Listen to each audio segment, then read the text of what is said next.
Hey guys, welcome back to my channel. So today we are going to be talking about 6 money lessons that I wish I would have learned sooner. And if you're interested in any of the products that I am using in this video, the planner or the sticker book, I will have it all linked in the description box below.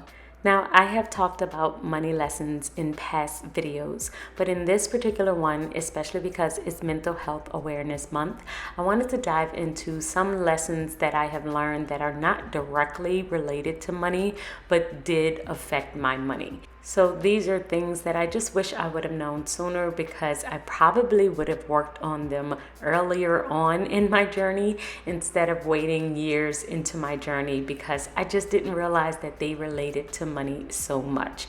So I'm hoping that they will help you as you are going along on your journey.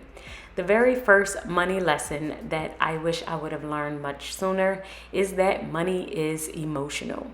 So many times I would get annoyed by my reactions to money. This would be an emotional reaction that I would have because something had happened. It could be a big repair bill, or maybe our car broke down. We had some unexpected expenses, and I would get so upset. And then I would get upset that I was so upset. And I don't know if that really makes sense, but I just did not want to be emotional around money. I wanted to feel strong. I wanted to feel capable all the time. I just wanted to feel like no matter what, I could do it and it wouldn't affect me at all. But after a few years on my journey, I realized that I could allow myself the space for both emotions. So I could give myself time to process, time to grieve the money that I had to spend, in a way that I didn't want to spend it, and also give myself the power to know that that money will come back to me, that money is circular, that it will always find a way to find my home and come back to me in abundance. And I think that giving myself space to do both was a healthier way to actually approach my money, instead of the way that I was doing it before, where I felt like I had to be positive all the time. The second money lesson that I wish I would have learned sooner is that your childhood can affect how you view money. Our childhood has a major impact on how we think and view the world. What we are told when we're younger can cause us to feel abundance or to feel scarcity, and we will take risks when we feel like we can do it, and we are encouraged at a young age to do more, or we will feel scarcity when we know or been told that we shouldn't take risks, or we lived in a household that didn't have much. So all of these different things can take a major toll on us financially. We can develop financial anxiety, and many times we have to heal from our overall childhood in order to even be able to take on or do the things that we want to do with money. So going to therapy and improving our relationship with our past can also improve our relationship with our money in the future. The third lesson that I wish I would have learned sooner is that you have a money personality. I've talked about this on this channel before and dived into all 5 of the money personalities, so I will link that video above. But your personality can be directly impacting how you see and how you spend money. There are 5 main money personality types, and once you know your type, you can create a system that matches your personality. Many times we create systems based on what other people suggest, what other people are telling us, and it may be solid advice. I'm not saying that it's not, but many financial experts are just giving you systems based on the past things that have worked for them or worked for other people, but that doesn't mean that it's going to work for you. Many times the advice is generic and it may not fit your personality. So you have to build a system that fits you, and knowing your money personality is the very first step in order to create a system that's going to actually help you with your money and help you with your overall money goals. The fourth money lesson that I wish I would have learned sooner is that earning income at a young age can affect how you look at money in the future. Now, this is something that I'm currently applying for my kids, but earning income at a young age can shape your relationship with money. A job can help you to establish and follow a routine. It can create independence.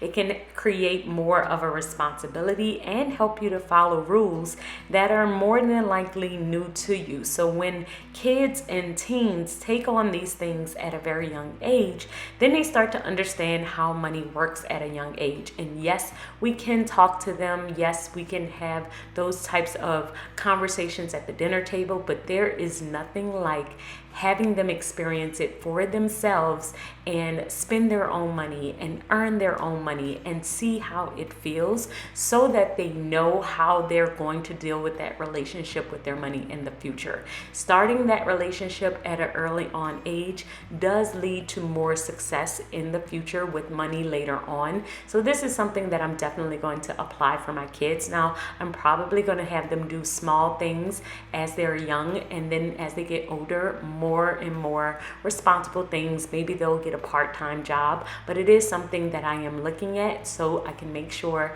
that they are developing their money personality and their money lessons early on. The fifth money lesson that I wish I would have learned sooner inspired this video, and that is mental health can hurt your money. So this is Mental Health Awareness Month, and I've been doing a lot of mental health awareness type videos, and many mental health struggles can lead to financial struggles. Alcoholism, major depression, even ADHD can cause us to overspend, become unemployed, have issues with doing our actual jobs properly, and even feeling misunderstood. So give yourself a lot of grace if you're struggling with your mental health, and also seek help. Go to therapy, do what you can in order to help your mind, because it will overall impact how your money journey is going to go. If you're able to save, if you're able to spend well, if you're able to decrease debt, usually goes along with how you feel as a person, how you feel overall in your mind and your overall mental health. And the sixth money lesson that I wish I would have learned sooner is deciding what is enough can be challenging. So this is something that I realized a little bit later on in my journey, but it was trying to figure out what was enough. I was always trying to make more and more and more money. And then one day I decided and was just thinking about how much money is enough. How much money do I actually need to live my life, to spend how I like to spend, or to live a lifestyle that I believe is comfortable? And that question is a difficult question. At first I thought it was an easy question, but the more I thought about it, the emotional ties that we have to money can make it very difficult for us to be rational, and it makes us always want more. So this number can be different for every single person, but spend some time thinking about what is enough for you. What is enough for your family? What makes you comfortable? What do you consider freedom? How much money do you have or do you need in order to live a happy life? Knowing that number, writing down what you need to live your life, your essentials, your bills, and then all of the little extras will help you later on as you're trying to develop your money goals and set your numbers for the future. So guys, thank you so much for joining me as I am writing in my commonplace planner the 6 money lessons that I wish I would have learned sooner. Now I'm just adding in a couple of stickers just to top it off, and then writing on my monthly page what we were talking about on today. And if you have any additional money lessons, make sure that you leave them in the comments below. I would love to hear from you, and I will see you all in my next video. Until then, keep organizing your life so you can achieve your dreams. Bye guys.